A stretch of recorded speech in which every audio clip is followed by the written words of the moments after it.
I knew something was off the second I saw the golf cart parked across my driveway, two rent-a-cop security guys leaning on it like they owned the place. I rolled down my window and raised an eyebrow. "You're blocking my drive," I said. One of them, a tall guy with mirrored sunglasses and a sunburned nose, held up a hand like he was stopping traffic. "HOA orders. Lake access is temporarily restricted." I blinked. "That's my dock, my lakefront. What are you talking about?" He didn't budge. "HOA president said no one's allowed near the lake for safety reasons. She said you'd try to argue." I leaned back in my seat and laughed, because I knew exactly which dictator in a cardigan was behind this: Gloria Renfield. Middle-aged, bleach blonde, and self-appointed queen of the Willow Ridge Homeowners Association. She once tried to fine me for having non-compliant birdhouses. I gave the guy a nod. "Tell Gloria Renfield to check the property lines. And maybe the water rights deed while she's at it." He looked confused. I pulled into the grass and drove around them anyway. Now, here's the thing. My name's Daryl Benson. I inherited this house from my uncle, who built it back in the 70s before Willow Ridge was even a twinkle in a developer's eye. And what no one in the HOA ever bothered to figure out was that our private lake. It exists because of a dam, my dam. Literally, I own it. The land it's on. The flow rights, maintenance responsibilities, all of it. The HOA's property line stops 50 feet before the dam even begins. They treat the lake like it's part of their kingdom, but legally, I'm the one holding back the water. I parked by my boathouse and walked down to the dock. Sure enough, there were new signs staked into the ground, temporarily closed by order of HOA. One was zip-tied to my fence. That's when I saw her. Gloria was strutting down the gravel path with a clipboard and one of her infamous pastel sweater vests. Her lips were pursed so tight I thought she might shatter her teeth. "Daryl," she said, voice all syrup and fake manners, "you can't be here. We've had reports of unsafe algae levels. Until we get a full environmental review, the lake's off limits." "You mean my lake?" She crossed her arms. "Don't be difficult. The community needs to be protected. We're trying to avoid liability." I chuckled. "Funny, I don't remember signing anything that gave the HOA jurisdiction over my land." "Oh, please," she scoffed. "You're part of Willow Ridge. That means the common areas belong to the HOA. You can't just waltz in here and do what you want." "I can when it's my shoreline." She clicked her pen like she was about to write me a citation. "Don't push me, Daryl. We've already filed a notice of violation. If you don't comply, we'll escalate." I stepped closer. "You do realize I control the dam, right?" That shut her up for half a second, then her eyes narrowed. "You're bluffing." "Nope, and if you keep playing games, I'll have no problem draining the entire lake for maintenance." Her jaw actually dropped. I turned and walked back to my truck. If she wanted a war, she was about to get one. And I had paperwork, historical land records, and a very motivated attorney ready to go. Gloria Renfield had no idea who she was messing with. The next morning, I was already 3 cups of coffee deep when I heard a metallic clatter outside. I stepped onto the porch, just in time to see 2 men in bright yellow vests rolling a chain across my boathouse gate, complete with a padlock the size of a grapefruit. I called out, "You want to explain what you're doing before I call the sheriff?" One of them, a guy with a shaved head and a clipboard tucked under his arm, turned toward me with a practiced smile. "We're just securing the area per HOA directive. Safety protocols. You do realize this is private property?" He didn't answer. Just motioned to his buddy, who clicked the lock shut and gave it a tug for good measure. I pulled out my phone and started recording. "Name and ID numbers, now." Neither of them responded. They got back in their utility cart and drove off without a word.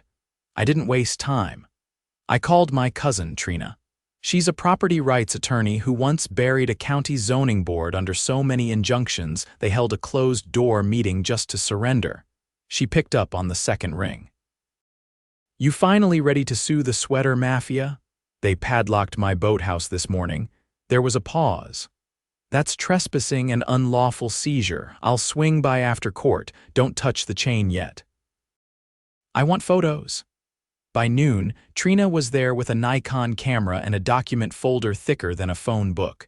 She walked the perimeter, took photos of the signs, the lock, the screw holes where they'd drilled into my fence post, and even the tire tracks from the cart. "Gloria's overstepped," she said, flipping through the folder. "Way over. They've claimed easement rights over property they don't own and enacted restrictions not authorized under their charter. Can we do something about it? Oh, I plan to. But first, let's make sure the sheriff's department understands there's a criminal element here." That afternoon, Deputy Malden pulled up in a dusty SUV. He was a straight shooter, known for telling both sides to knock it off when disputes got out of hand. I'd met him once before when a neighbor tried to file a noise complaint over my chainsaw. He'd laughed and said, "It's 10 in the morning on a Saturday, let the man cut wood." This time he took one look at the chain and frowned. "They lock that themselves," witnessed it. "Got it on video." Trina handed him a printed still from the footage, with the time and date stamped clear as day. He scratched his jaw. "You file a formal complaint yet?" "Doing it now," she said. "We're also filing a temporary restraining order against the HOA board's enforcement arm." Deputy Malden nodded. "They got no legal right to restrict access on your land." "I'll file the incident report and forward it to the county prosecutor." By that evening, the padlock was off not by my hand, but by order of the sheriff's department. They even sent over a crime scene tech to photograph the bolt holes and collect the lock for evidence. I thought that might be the end of it. But no, Gloria doubled down. The next morning, I came outside to find a laminated notice taped to my front door. "Violation: unauthorized water use." Beneath it was a fine $500 and a warning that continued infractions may result in legal action and revocation of community privileges. Trina read it and laughed. "They're pretending they can tax you for your own water. She's getting desperate. She's getting sued." I spent the rest of the day gathering every document I had. My uncle had kept meticulous records, and I now had deeds, maintenance logs, engineering assessments, and a certified copy of the original water rights purchase. It was all airtight, but I wasn't the only one Gloria was targeting. That evening, a neighbor named Felix knocked on my door. He was a retired firefighter who'd lived at the edge of the lake for 25 years. "They sent me a notice too," he said, holding up a paper. "Said my canoe rack violates shoreline visibility codes. I don't even know what that means." Trina scanned it and raised an eyebrow. "It means they're trying to bully anyone who might side with Daryl." "Guess I'm a target now," Felix muttered. "You're a witness," I corrected. The next morning, we held an impromptu meeting at my garage. Trina printed out 50 flyers. Know your rights, HOA overreach, and what you can do.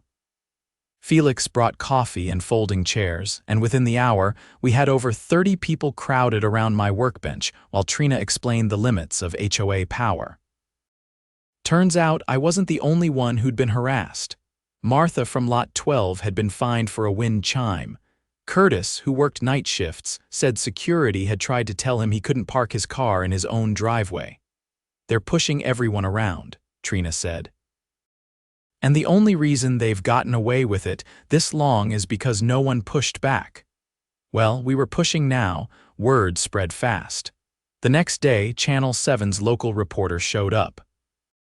I gave an interview in front of the lake, holding up the lake deed and pointing out the dam in the background. Gloria refused to speak on camera, but issued a written statement claiming community safety and misunderstandings over shared resources. That was the moment I knew we had her cornered. The county prosecutor called Trina 2 days later. The lock incident, officially classified as criminal trespass and property interference. They were opening an investigation into the HOA board's practices, especially their use of private security to enforce non-binding policies. Then came the bombshell. One of the security guards, the one with the sunburned nose, quit and came forward. He handed over internal memos from the HOA, including one that stated, Use any means necessary to restrict lake access until we can negotiate control. Negotiate control. They were trying to create a legal precedent by blocking access and fining me into submission. If I complied, they'd claim it was de facto acceptance of HOA authority over the lake. Problem was, I didn't comply. Trina filed for injunctive relief, and the circuit court granted it within 72 hours. That meant the HOA was legally barred from issuing any further directives about the lake, my property, or anything within 100 feet of the shoreline. Gloria tried to rally support at the next board meeting, but it blew up in her face. Half the room showed up wearing pins that said, "I stand with the dam owner." Felix brought a poster board of the lake deed. Martha read a statement about intimidation tactics. Gloria tried to shout them down. She failed. A recall petition started that same week. By the end of the month, over 70% of the community had signed it. The board was dissolved. Gloria resigned before the vote, and me. I got a handwritten apology from the interim president, along with a fruit basket and a request to speak at the next meeting about proper boundary enforcement. I told them I'd bring maps, and a projector, and Trina. The morning after Gloria's resignation, I was ankle-deep in weeds by the culvert intake, clearing out debris with a rake, when I heard tires on gravel. A city truck pulled up Public Works from the emblem on the door, and a woman in steel-toed boots stepped out, clipboard in hand, her expression unreadable. "You Daryl Benson?" she asked, peering over the rim of her sunglasses. "Depends," I said, swatting away a mosquito. "You here to fine me for having too many frogs?" She cracked a grin. "No, I'm here because someone filed an anonymous report claiming you've been tampering with a watershed structure without a permit." I wiped my hands on my jeans.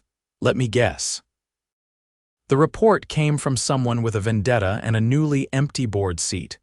She didn't deny it. "Mind if I take a look?" "Go ahead, just watch your step." The bank's soft this time of year. She followed me down the slope, eyeing the concrete structure, the spillway monitoring gauge, and the signs of regular upkeep. I showed her the maintenance log, complete with stamped inspections from the last 12 years, including the county's own hydrology division. "I haven't altered a thing," I said. "Clearing leaves isn't illegal." She nodded. "You're fine, but I'll log the complaint and note it as unfounded. Just be aware someone's still trying to make trouble." I already knew that. Later that afternoon, I got a call from Curtis, the night shift guy who'd come to the garage meeting. His tone was tight, urgent. "You better come see this," he said. "There's something going on behind lot 43. By the drainage basin." I drove over and parked in the alley behind the row of townhouses. Curtis met me by the fence, holding up his phone.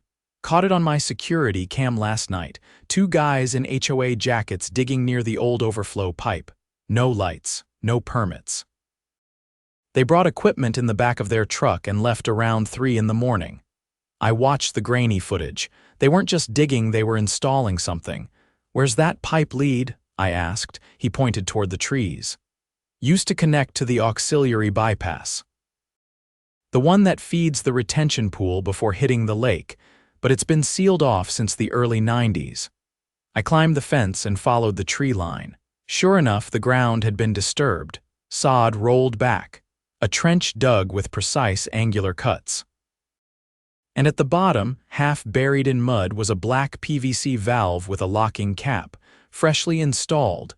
Someone had tapped into the bypass. Curtis looked it over. "Why would they touch this after all these years?" I didn't answer. I was already mentally tracing the flow path. If they opened that valve during a storm, it could redirect water into the HOA greenway, flooding the easement and cutting off access to the east bank. And if the area flooded, they could declare it a hazard zone and lobby for emergency authority, possibly even demand control over the dam under the guise of public safety. It wasn't just sneaky. It was sabotage. I called Trina. She didn't hesitate. That's felony-level tampering. Interfering with a water control system without jurisdiction. That's prison time. We're going to need a hydrologist and a judge. Within 12 hours, we had both. Dr. Marquez, an independent civil engineer, came with a pressure gauge and a flow map. He confirmed it. The bypass tap wasn't accidental. It was engineered to reroute water away from the lake and toward the HOA common ground. This wasn't amateur work, he said. Someone knew exactly how to avoid detection. Probably figured the seasonal rains would mask the pressure shift. Trina filed an emergency injunction and submitted the findings to the district attorney's office. They moved fast. A judge signed a warrant by sundown. By the next morning, county investigators in reflective vests were digging up the trench and cataloging every inch of pipe. But the real surprise came when they traced the equipment order. Turns out, the valve and fittings had been purchased using the HOA's operating account. The receipt listed maintenance supplies and was signed off by none other than Bruce Kettle, the former vice president, who'd quietly stepped down weeks before Gloria resigned. The DA held a press conference the following day. I watched from my porch as the news vans rolled in and reporters swarmed the HOA clubhouse. Charges were announced: criminal conspiracy to manipulate water infrastructure, misuse of association funds, and unlawful construction without a permit. Bruce was arrested that afternoon. But the fallout didn't stop there. Investigators seized HOA records and found a slew of shady transactions, payments for consulting, kickbacks to vendors, and even a shell landscaping company registered under Gloria's niece. The entire operation was rotten. With the board dissolved, a temporary management committee was appointed by the county. Felix was named interim chair. First order of business, transparency. They opened the books, held open forums. Residents were invited to ask questions, challenge policies, and propose reforms. No more secret meetings. No more selective enforcement. At the third open forum, I stood up and introduced a motion. Prohibit the HOA from initiating any land use changes without a 2/3 community vote and verified legal review. It passed unanimously. The lake, now fully monitored and protected, became a community asset in the true sense, respected, not controlled. I even agreed to host a summer festival on the shoreline, complete with food trucks and live music. Trina set up a booth to answer legal questions. Curtis rigged up a solar-powered light show over the water, and Gloria she'd vanished from the neighborhood. Her house went up for sale under a different name. Rumor was she'd moved in with a relative out west, away from lakes and HOAs altogether. Weeks later, I got a certified letter addressed to me from the DA's office. Inside was a formal acknowledgement. Without your documentation, vigilance, and refusal to surrender property rights, this case may never have come to light. I taped it inside my garage, right above the breaker box. People still come by from time to time, asking how it started. I tell them it began with a chain across a gate, but really, it started the day someone thought they could turn community into control. They forgot one thing: I hold the dam. I was in the middle of repairing the dock cleats when a county inspector named Delaney showed up with a rolling case, a level, and a badge tucked into the chest pocket of her windbreaker. She was methodical, brisk, and not much for small talk. Got word from the DA's office that I should assess the dam's structural integrity. You mind if I take some readings? Be my guest, I said, standing aside as she unlatched the case and pulled out a laser scanner. She began taking measurements along the concrete lip, marking positions on a folded blueprint. I watched in silence until she paused by the intake channel, her brow furrowing. There's a discrepancy here, she said, pointing to her notes. Flow velocities higher than the readings from last year's engineering survey. Could be runoff, I offered. We had heavy rains 2 nights ago. She shook her head. Not enough to account for this. Something's feeding extra volume into the channel. Mind if I check your upstream gate valves? I led her to the metal housing near the top of the slope. The locks were intact, seals unbroken. But when she opened the pressure readout display, she frowned again. This isn't just extra water. Someone increased the discharge rate. Deliberately? I felt a cold knot settle in my gut. Is it dangerous? Not yet. But if someone's been tampering with flow controls, we're beyond code violations. This could qualify as an act of waterway interference. If the dam breaches, that's not just property damage. That's criminal negligence, possibly worse. She radioed it in and called for a hydrologist from the State Department. I spent the next hour walking the perimeter with her while she photographed every inch of the structure. As we circled back toward the spillway, she stopped dead. A set of fresh boot prints led from the tree line to the rear access panel. She crouched down. Prints are less than 24 hours old. Someone's been back here. I looked toward the woods, half expecting a figure to step out. Nothing but wind through the branches. That evening, I called Curtis to ask if his camera caught anything. He said the system had gone offline sometime after midnight. When I asked if that had ever happened before, he paused. No, never. Not even during storms. I drove straight to the HOA office, which was now being run by the committee. Felix was there, sorting through stacks of old financial ledgers. When I told him what Delaney found, he dropped his pen. I thought we'd seen the worst of it, he said quietly.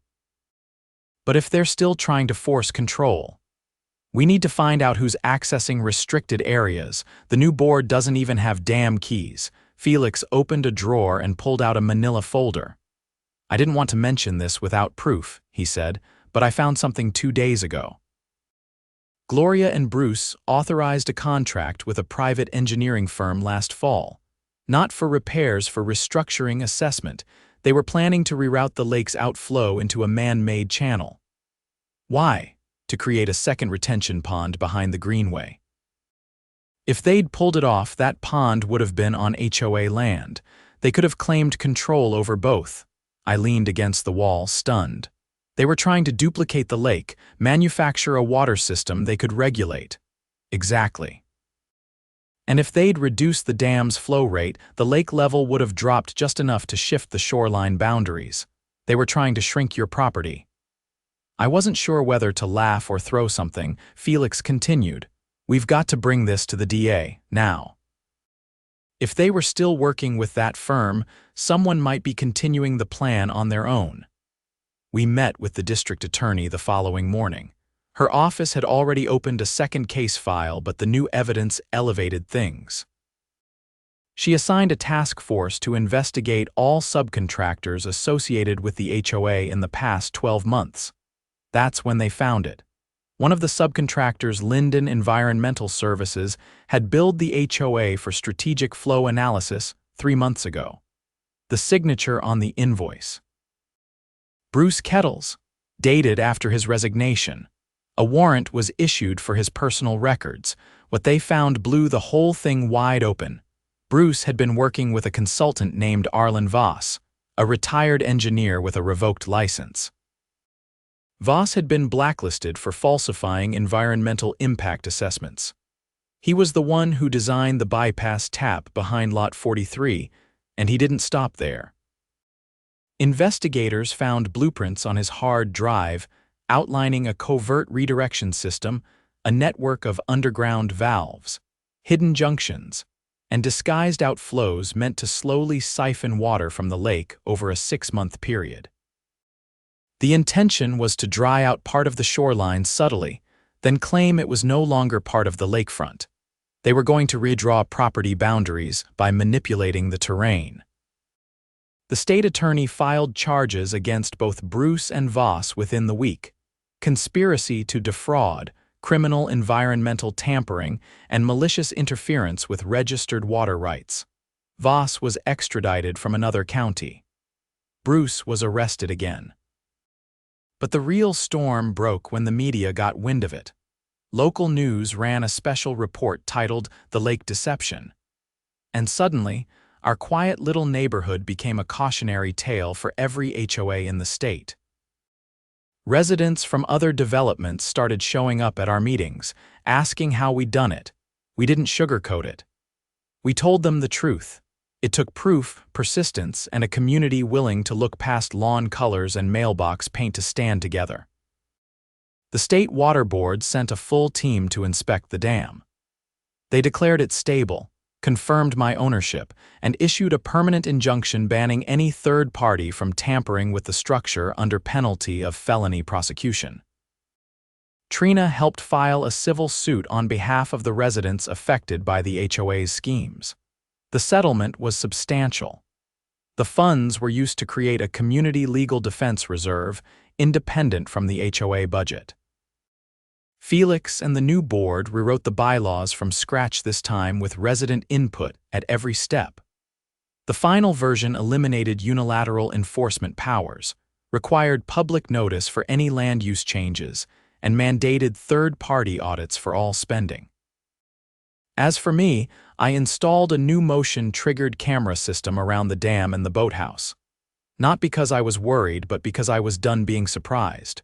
One afternoon, Delaney stopped by again, this time in jeans and a fleece, carrying a cooler.